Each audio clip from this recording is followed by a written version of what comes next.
Hi guys, good morning. It's Miss Reckenbach coming to you from my house. I hope everyone is well. And I'm sure you probably have finished reading your library books at least 100 times. So if you're getting bored with your library books and you'd like to have some more options for reading books online, I'm going to show you exactly how you can do that. So right now I've got my iPad here. And we're going to be using Mackin. Now, I actually have Mackin as an app on my iPad, so let me click on it. So at this point, you would click sign in and, of course, put in your credentials. But I want to show you how to do it on our portal today. So that's one option. Okay, so if you don't automatically have this bookmarked like I do, that is all that you would type in is portaportal.com.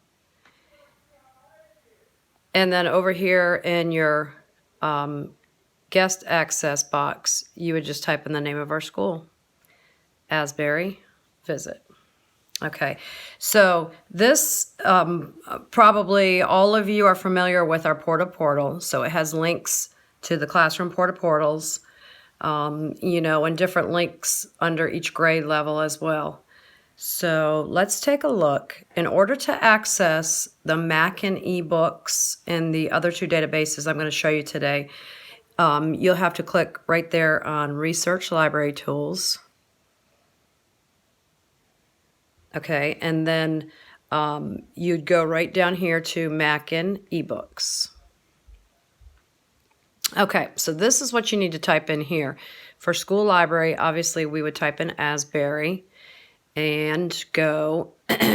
Now on mine, it is the first one to pop up because obviously I've used it before, but you may have to search around just a little bit. So we're going to click on that.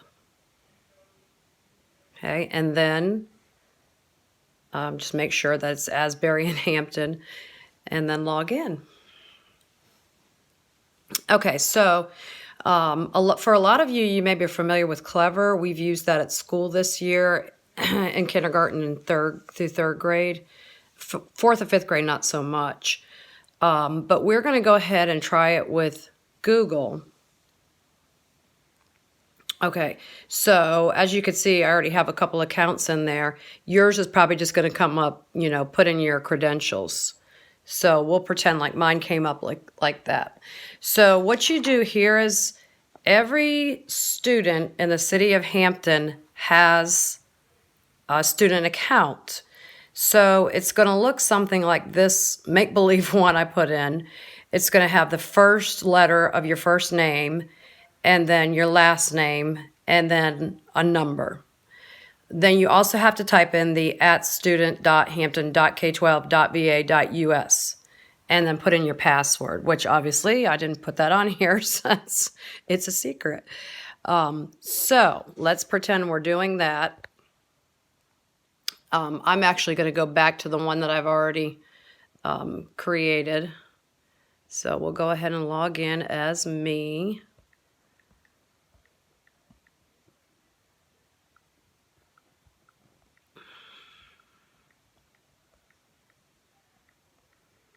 And mine's just a little tad bit different than yours is. I don't have the student part on mine. Okay, so once you get your student account in, then you click next. And remember, don't use, a lot of the times when we've done this at school, the kids will put in like another random Gmail account, but it has to be your student account from school. If you don't know your student account, dojo me, message me, email me, and I will get that to you. All right, so I'm going to put in my password. You can't look.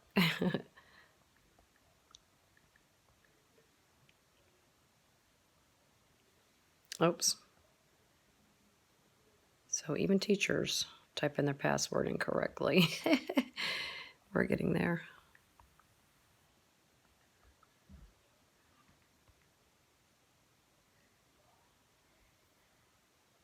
Okay, so then yours will come up. Mine says log in as a teacher or staff. Yours will come up log in as a student, obviously. Okay, so now we're actually into the database, and you can see these are the books that we have online that are specific to our library. So these are books that I've bought over the last few years that are just for our library. So if I click on one, let's just go to Bad Kitty. And then right where you say open now, you just click on that. And then of course you have, I was in this one earlier, so it didn't start at the beginning, but you just click through the book and you can read it. Okay, now remember in Mackin though, it does open up these little tabs at the top. So if you get tired of that particular story, you could just X there and then it takes you back to the beginning. Okay, so that's that specific part of Mackin. Then if you notice over here to your left, you also have databases. So that's two other additional resources for you. So let's go to DK, find out, open now. This is kind of like an online encyclopedia. It has, we used it this year back in the fall with different grade levels. But as you can see, it breaks it down into different categories you can learn about. It has quizzes, videos, fun facts. So that's DK. Let's just click on. We did earlier in the year, we did some of the quizzes. So you could see it has a dinosaur quiz, festivals, oceans, magnets. So pretty simple to use. Let's go to how do I start coding? Start the quiz. Okay, so it'll give you a question. What is shell, Windows show, and Python?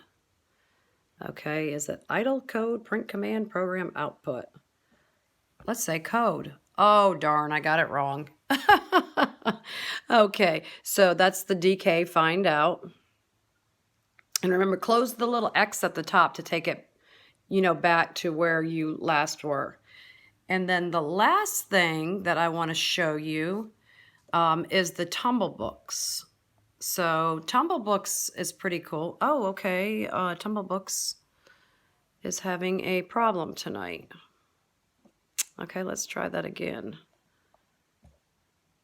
Okay, so Tumble Books does not appear to be working tonight.